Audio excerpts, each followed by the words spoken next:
दिली अशा सर्व थोर क्रांतिकारक महापुरुष यांना सर्वप्रथम अभिवादन करतो।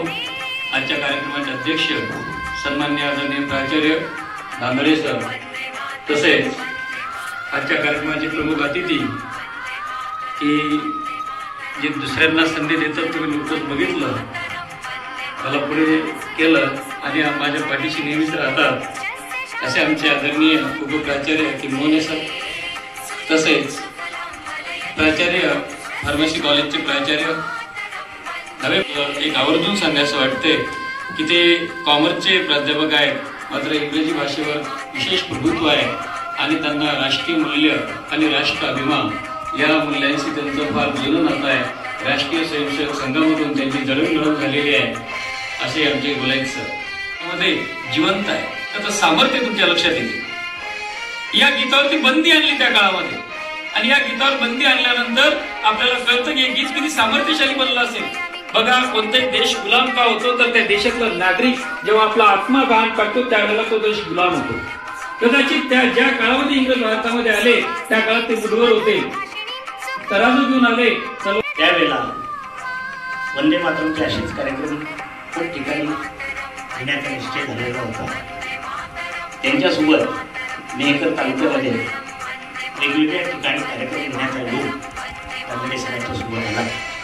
त्यावेळेला त्यांचे मार्गदर्शनाचे शब्द आजही माझ्या कानामध्ये आहेत। जे काही शिकवते ते जे चिंतन आहे ते चिंतन आपण करायचं।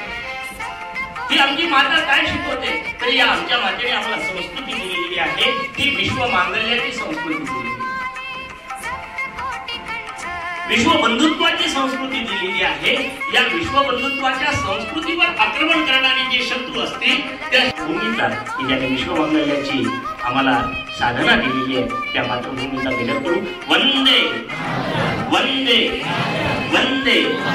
धन्यवाद। बंकिमचंद्रांना ते गीत जेव्हा सुचलं आणि त्यांनी या भारत मातेला या पवित्र देवीच्या स्वरूपामध्ये मानून या भारत मातेचा गौरव या गीतामधून त्यांनी केला।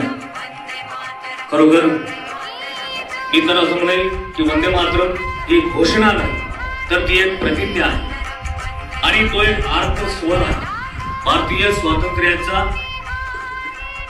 भारतीय राष्ट्रीय स्वातंत्र्याचा एक तो शंखनाद आहे, तो भारतीयांचा नाद आहे आणि म्हणून आज विश्वगुरु होण्यापासून आपल्याला कोणीही रोखू शकत नाही।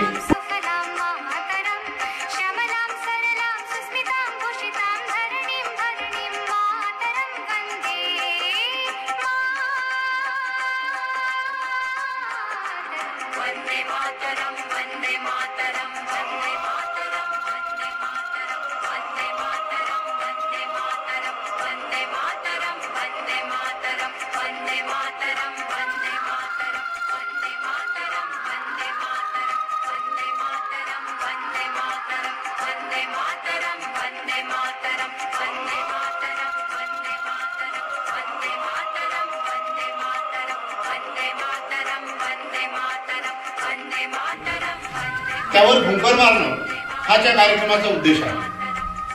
आपल्या देशाचे माजी राष्ट्रपती आदरणीय डॉक्टर APJ अब्दुल कलाम केरळ या ठिकाणी एका शाळेमध्ये गेले असता त्या शाळेमध्ये मुलांना